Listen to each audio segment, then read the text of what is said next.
Happy Monday. Welcome back to the Monday Minute. I am Rita Ernst. I am the author of Show Up Positive and Culture Impact. I am so happy to have you with me again today. We are diving into the Show Up Positive culture sparks that are focused on how you can be a culture hero and really do the work to repair and create the culture that you really want to have. So every week I come to you on Monday at this time to share a new word for the week or for 2 weeks. We're starting a new word today, and our new word is embolden. Embolden. And so the way I want to talk about embolden is I want to talk about it, thinking about it more as like a continuum. Like, have you ever done one of those tests where it gives you opposites, one word on the left and one word on the right, and they're sort of opposites of one another, like sad and happy, and you put yourself somewhere on that continuum? So I want us to think about that kind of a continuum where we have on the one end of the continuum that idea of being sort of disheartened and really disconnected and feeling a little bit victimized. And on the other end of the continuum, we have the word emboldened, where we are feeling in our strength, in our power, in our capacity, that we have this agency that we are unleashing. So, Show Up Positive is all about standing in your agency. And so it makes sense that I would pick the word embolden, right? Because embolden is not only something that you can create for a community, but something that you can create for yourself. That ability to feel like you can be in your strength and power and acting from a position of strength and power instead of, on the opposite end, operating from a place that is informed by fear, anxiety, disappointment, dissatisfaction, all of those kinds of feelings. So how do we step into and embolden ourselves and others? So I'm going to go back here. To embolden is to encourage or energize. When I was writing about this, I was thinking about one of my favorite musicals, which is Hamilton. And at the beginning of Hamilton, the one of the very first songs is "Not Throwing Away My Shot," right? This is to be emboldened, to say that, hey, look, there's something I'm ready to reach for, and I'm not giving up. I'm not throwing it away. I'm taking that shot. I'm going to make it count. Imagine if people came into work every day and they were emboldened to take their shot. Imagine if you walked into work every day and you felt emboldened to take your shot. What would that require of you? Well, I think it requires a few things. So we always start by thinking about mindset, ourselves. How do we work on our own position and mindset, especially if we are leaders, informal or formal people leaders in the organization? How do we get into the right headset? So let's start there. To be emboldened, to be willing to take your shot, to feel energized, standing in your power.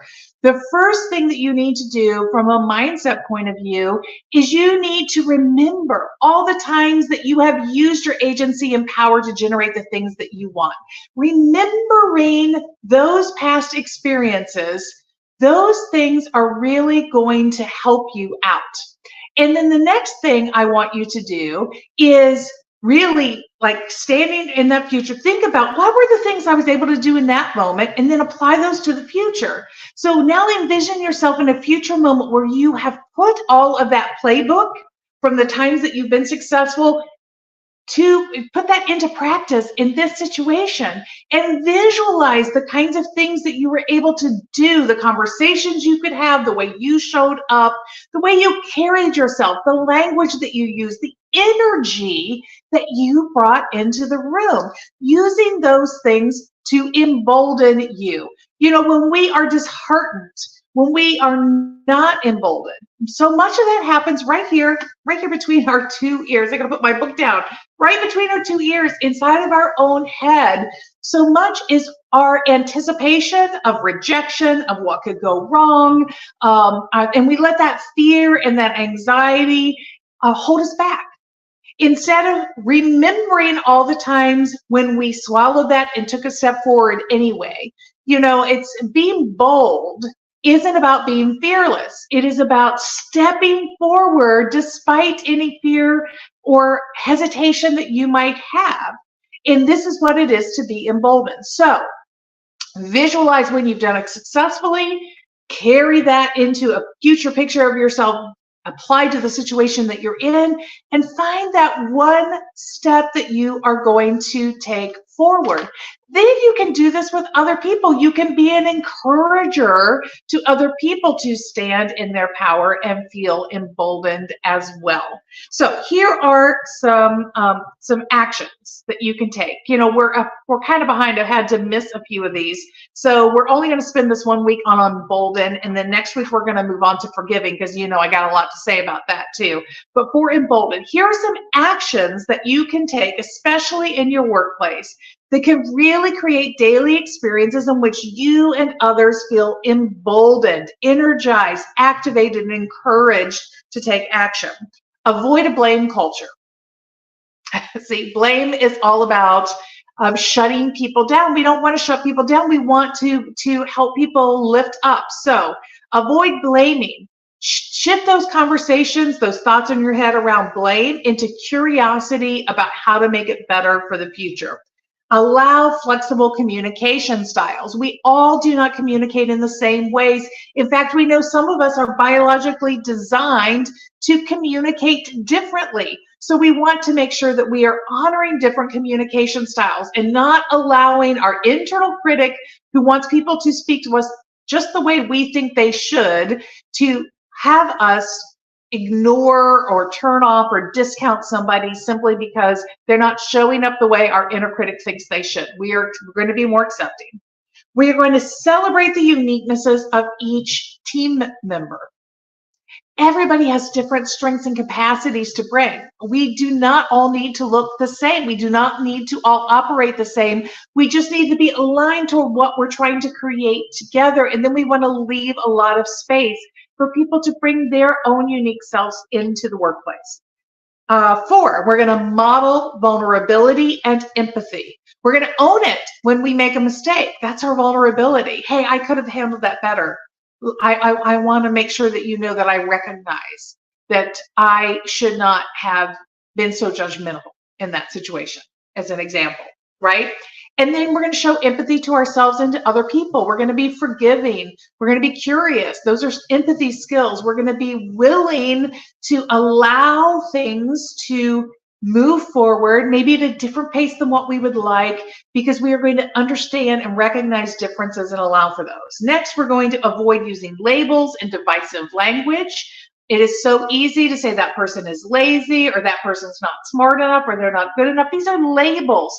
These are labels that keep your thoughts trapped into a place that is not emboldening people, but discounting them. That is not emboldening yourself, but is putting shackles on you, holding you back for fear that you will be judged in the same way. So let's turn the volume down. Let's not use labels, and let's not use language that creates us and them. Us and them, divisiveness in the organization is not going to help people have the safety that they need to step forward as emboldened contributors. And then lastly, let's ensure that the resources that people need are available to them, and that resources are shared equitably inside of the organization. So these are the actions that you can take.